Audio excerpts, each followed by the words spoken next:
Insinyur Soekarno membicarakan undangan Terauchi kepada Bung Hatta dan Rajiman. Selamat pagi, bisa saya bertemu dengan Soekarno? Bisa, tunggu sebentar ya.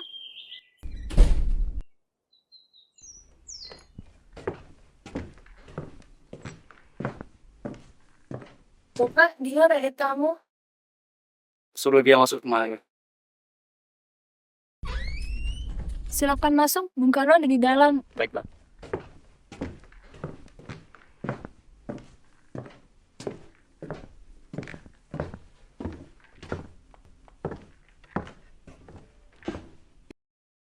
Selamat pagi, Bung. Maaf, Anda siapa? Saya Panglima Jepang, Jenderal Terauchi. Saya ingin mengadakan pertemuan antara saya, Anda, Bung Hatta, dan Bung Rajiman untuk mendiskusikan kemerdekaan bangsa Indonesia. Baik, saya akan berangkat nanti sore. Baiklah kalau begitu. Terima kasih, Bung.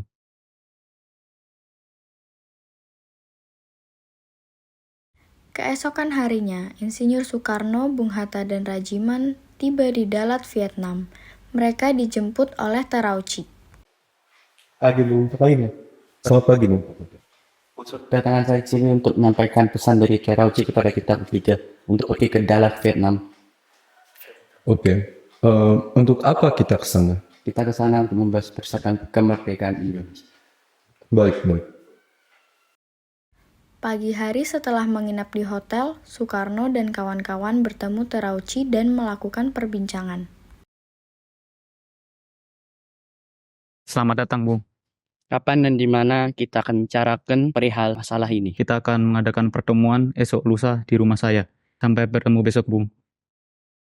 Pertemuan tersebut hanyalah tipuan muslihat dari Jepang untuk membantu bangsa Indonesia agar tidak berontak.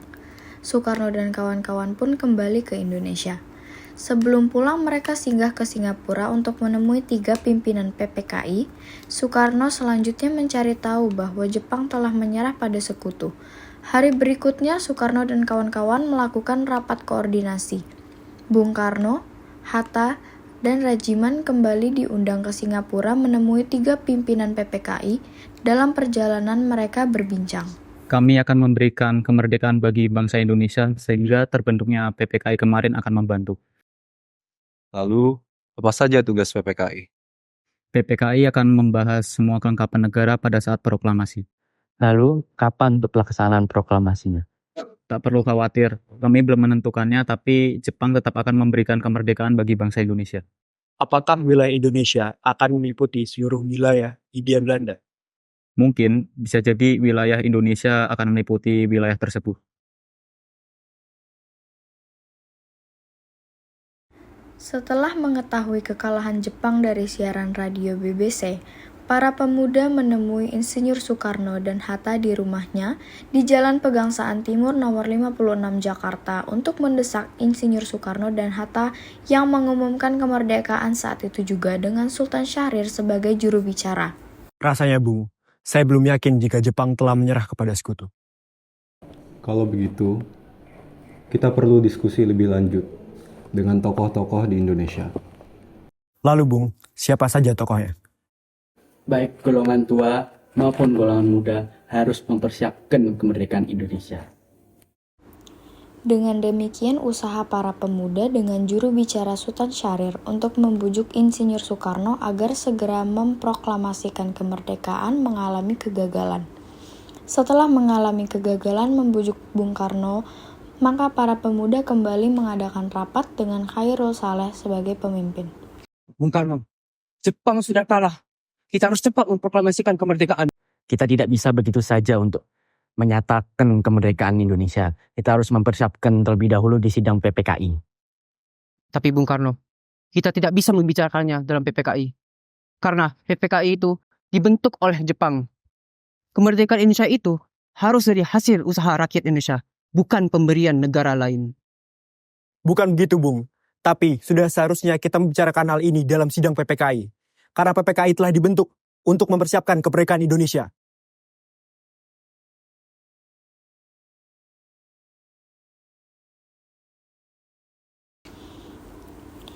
Setelah rapat usai, akhirnya diputuskan para pemuda akan menculik Insinyur Soekarno dan kawan-kawan. Keesokan harinya, tepat dini hari tanggal 16 Agustus 1945, Muhammad Hatta, Insinyur Soekarno, beserta Ibu Fatmawati dan Guntur Soekarno Putra dibawa oleh pemuda ke Rengas Dengklok.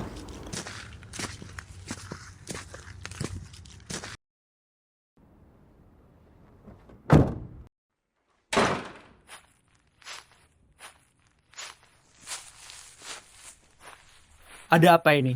Apa maksud kalian membawa kami ke sini? Maksud kami adalah agar Bapak segera memproklamasikan kemerdekaan Indonesia. Sudah saya katakan, seharusnya kita mempersiapkan kemerdekaan dahulu di sidang PPKI. Bapak benar.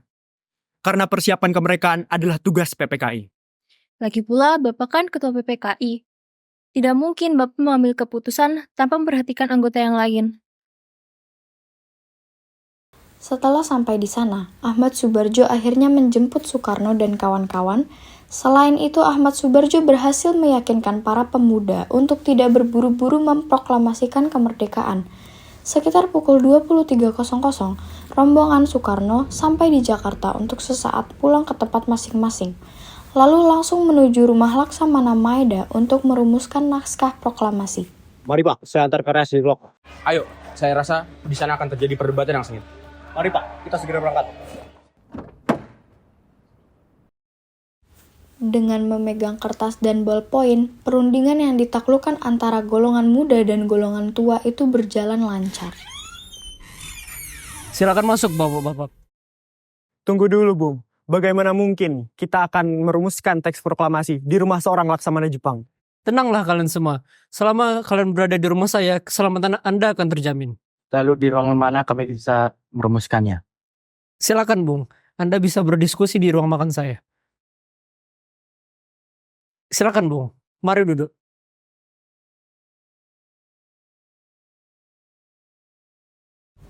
Lalu Sayuti Melik mengetik naskah tersebut dan memberikan hasil ketikan tersebut kepada Soekarno untuk ditandatangani.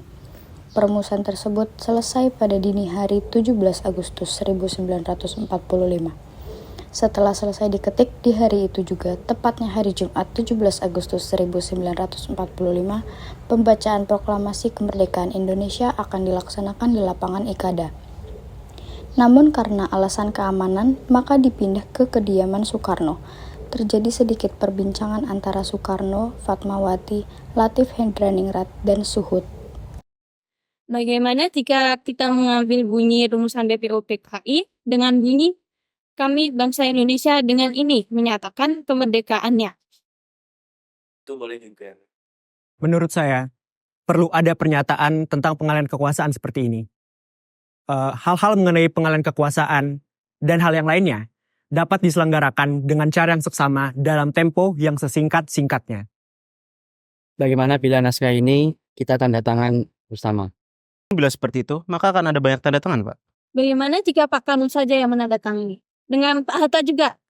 Begini saja, lebih baik Pak Karno dan Pak Hatta yang menandatangani atas nama bangsa Indonesia. Menurut saya, ide kamu bagus. Begini saja, biar saya saja yang menulis teksnya. Tetapi harus ada beberapa perubahan. Seperti wakil-wakil bangsa Indonesia diganti menjadi atas nama bangsa Indonesia. Jakarta 17/8/1945 diganti menjadi hari 17 bulan 8 tahun 45.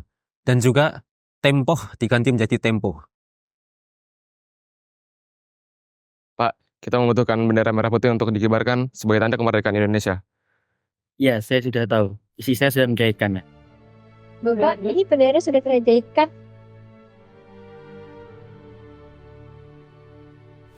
Pada tanggal 17 Agustus 1945 di kediaman Insinyur Soekarno, persiapan proklamasi dilakukan oleh Sudiro yang menyiapkan mikrofon sebagai tangan kanan Soekarno. Tepat pukul 10 waktu Indonesia Barat, Soekarno membacakan teks proklamasi selanjutnya dengan pengibaran merah putih oleh Suhut dan Latif Hendraningrat yang diiringi lagu Indonesia Raya. Dilanjutkan dengan sambutan Wali Kota Suwirjo dan pimpinan barisan pelopor Dr. Muardi. Proklamasi. Kami, bangsa Indonesia, dengan ini menyatakan kemerdekaan Indonesia. Hal-hal yang mengenai pemindahan kekuasaan dan lain-lain diselenggarakan dengan cara saksama dan dalam tempo yang sesingkat-singkatnya. Jakarta, 17 Agustus 1945, atas nama bangsa Indonesia, Soekarno, Hatta.